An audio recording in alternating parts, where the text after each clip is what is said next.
News Talk, 95.1 FM and 790 AM. We are KFYO. Mornings, Dave King, Matt Martin, right here on your radio at 7:36 AM, 27 degrees outside. Matt, look who has wandered into the studio this morning. Eddie McBride from the Hey, we had the doors locked. Well, I don't know how he got in. I think Connor let him in.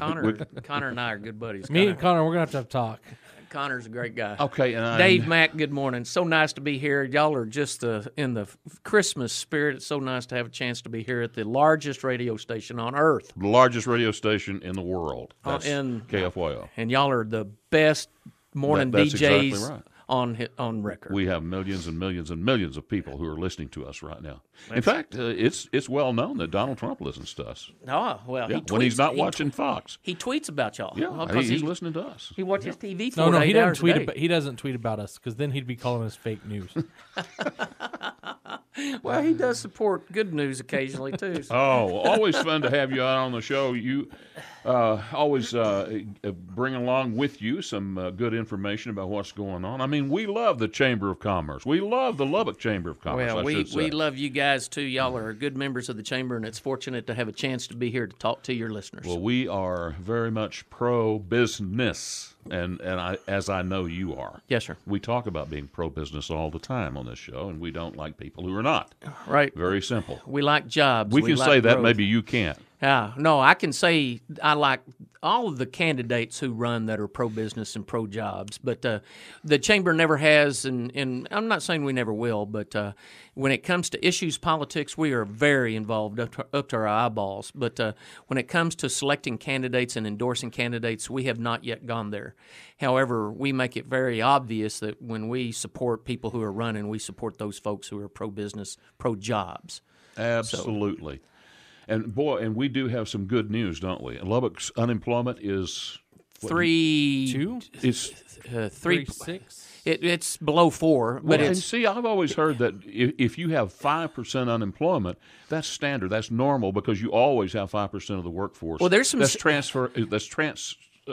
transitioning between one job and another. Sure, and now there's good news and bad news. Good news is there are still some good jobs out there that are available. Bad news is a lot of times a lot of folks, a lot of businesses I talk to are having trouble finding the qualified people to fill some positions, and so it's a never-ending workforce issue. That thank goodness we have some great workforce training folks in town. South Plains Workforce Board is doing a great job. We have some great, obviously, school districts and everything else. So I think all in all we're having a great time at finding folks to fill jobs, but there are still jobs out there that need filling. Well, I'll tell you, if we could keep the people that go to Texas Tech, LCU, Wayland Baptist, these four-year universities, they graduate. I mean, if we could keep some of those guys here, we'd be in really good shape. I'll tell you what, we do Sure. keep our share of them here. I mean, we get some of them. There's a brain drain that's generally spoken about, that we don't have enough jobs to keep all the graduates here, and I think not that all of them. Well, I think we need to look at having programs that generate a brain gain situation, because what we need to do is to create jobs so that those students can stay here. I think jobs come first, then when the grads will have more opportunity. There's a lot of students that come here that never intend to stay in Lubbock. So why aren't we on the list for the Amazon? 50,000 job, high qualified job. I mean, we got 30,000 students over at Texas Tech. Yeah, but they're not all available to fill full-time jobs. We've joked about this as why isn't Lubbock and West Texas in general considered for the Amazon? We just don't have the job force that's available. But nonetheless, wouldn't it be sweet to have something like a branch of the Amazon? Well, we have one-day shopping with Amazon here.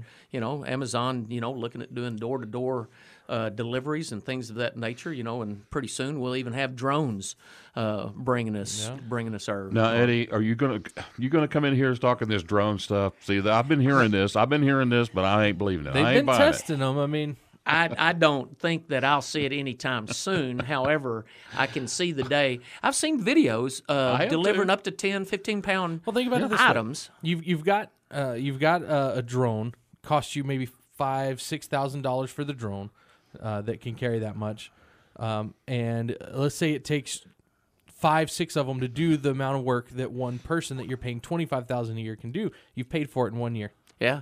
Well, you want folks to do just-in-time deliveries. It's the same thing in business as it is in retail.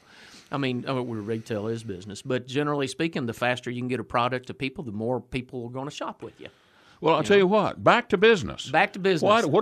Eddie, what can we do? What can the chamber do to bring in some high tech business? Man, we got Texas Tech here it's a major university. It's going to have 40,000 or right at it by 2020. That's what Dr. Skubinik said. Even before then. Yeah. Big electrical engineering department that is highly praised. Turns out electrical engineers and we've got the whole ball of wax here.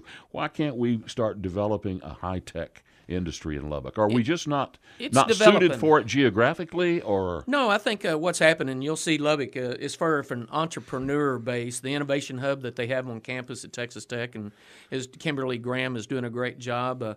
John Osborne and the lead of folks are doing a wonderful job at attracting businesses, but even more so growing existing businesses.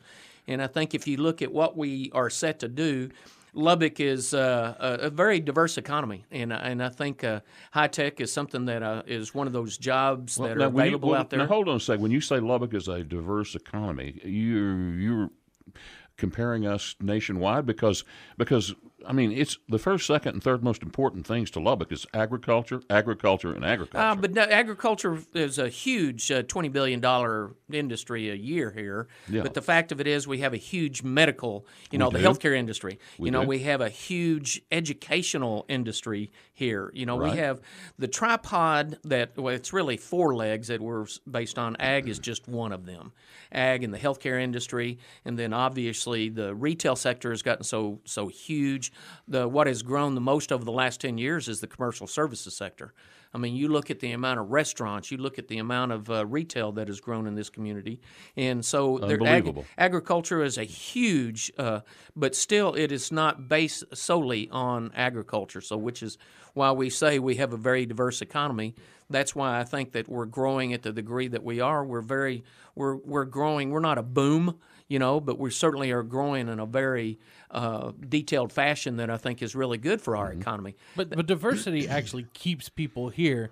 Let's say you have a bad crop and you lose a lot of people, but now with a diverse economy, if they lose one job, they're able to get another job, maybe in another sector or something else. So that's like you're saying, that's not necessarily where the growth comes from, but it's where the stability can come from. Sure, we have one of the largest healthcare sectors in between Dallas and Los Angeles, Dallas and Phoenix, as far as hospital beds and everything else goes. Right. And from a about to have more. Yeah, and I think that's good. Let's take a quick break, and we'll come back and talk more, Eddie. You bet. Eddie McBride, the Lubbock Chamber. News Talk, 95.1 FM and 790 AM. We are KFYO Mornings with Dave King and Matt Martin. 27 degrees as you're getting up on this 12th day of December and 7:48 a.m. We have a text messenger that came in this morning from Curtis. He says the hallmark of the Lubbock economy is its diversity. No one industry or company dominates. Has helped us survive recessions. I'm so glad that texter that texted into you agrees with what I was saying. That is precisely our opinion on that as well. Because the best example is when Reese closed. When Reese closed, Texas Instruments closed. We had a bad cotton crop. We had the merger of the hospital system. And sure, did we see a little tick down? A little. It's just like during the 2008 banking crisis. You didn't see Lubbock go crazy as far as really having a financial downturn. So that's what the benefit of having a very diverse economy.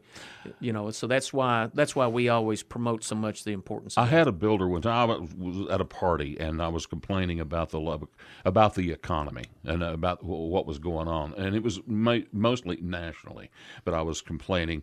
And I had a guy, Jack, and I'll think of his name in a minute, but he was a builder here in Lubbock, and he said, "Son, let me tell you something. Lubbock's an island." He said, "It don't matter what's happening in this economy nationwide. We're an island." Yeah. and I think in a great way, I think his wisdom was correct. Yeah, we call it remote, and there's nothing the matter with being remote. That's why we kind of like it that way. Well, yeah. We're still connected to the outside world. It's not as if we don't do business with people outside our boundaries. That is very true. But the fact of the matter is we're being geographically where we are, I think, is of a lot of benefit to us as well. And so I think we're in good shape in that respect. The big expo. Yes, sir. January 29th, Friday next year. That'll be our first big opportunity. The Business Expo over the years has been one of the largest trade shows on the South Plains of Texas, and it's a great opportunity for businesses to come in and exhibit their wares, exhibit their business, meet new folks. I know that folks who come into the Business Expo will tell us on occasion that they'll get leads for 6 months that they get a chance to follow up and be able to conduct business.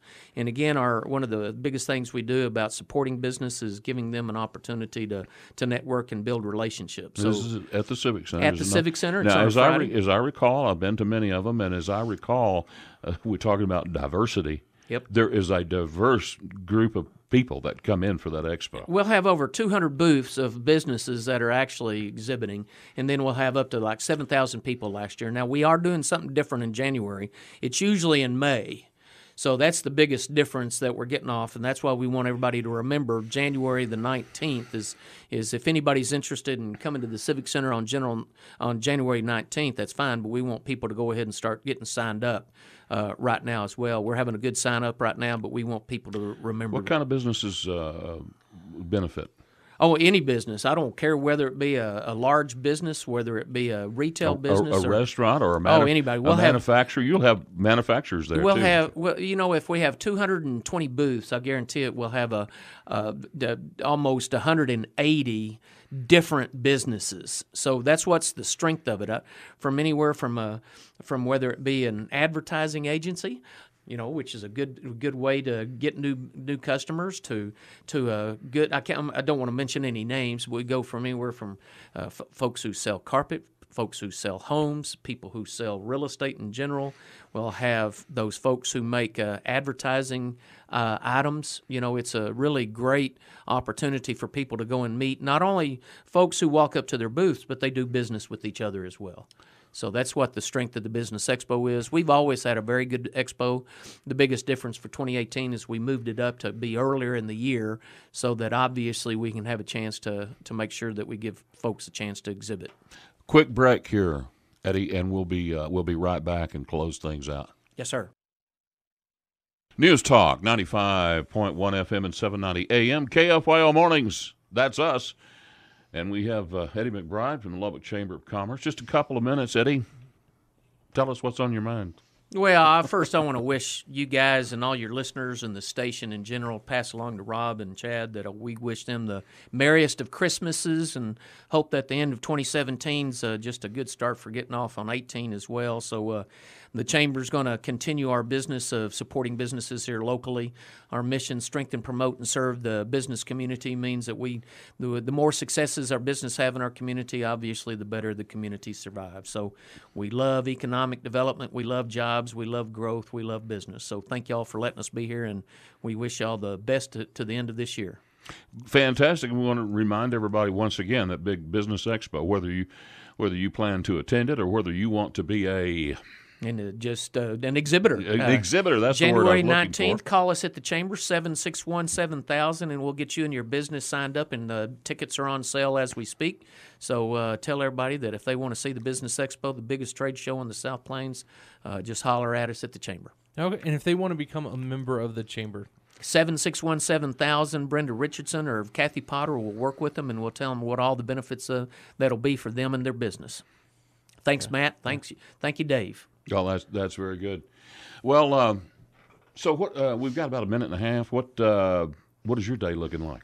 We this end of the year is a long planning cycle. We have our last executive committee meeting this year, our last board meeting, and so it's one of these things that we're finalizing. Putting all the wrapping on the 2018 planning cycle. So we're really getting everything ready for 18 as far as the calendar and all the committees and everything else. Well, you guys have been known for so long to be innovative. What is look? I'll bet you there's something new for 2018. Well, I'm just betting 2018 is going to be the year of the member. We're really going to focus on our member messaging and making sure our members understand what they get from their chamber membership, and also enhance our role in the business advocacy representing our members.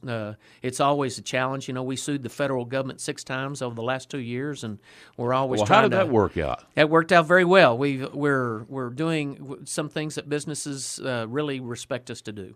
And that is be pro business. Yes, sir. And undo all this trying to regulations. overdo it. There's so much to overcome. Well, I hear that. Okay. Eddie McBride with the Lubbock Chamber of Commerce. So glad that you came out this morning. It is 8 o'clock, or right darn near it. This is Dave King and Matt Martin, and we are KFYO Mornings. We'll take a break, and we'll be back with the last 30 minutes after this.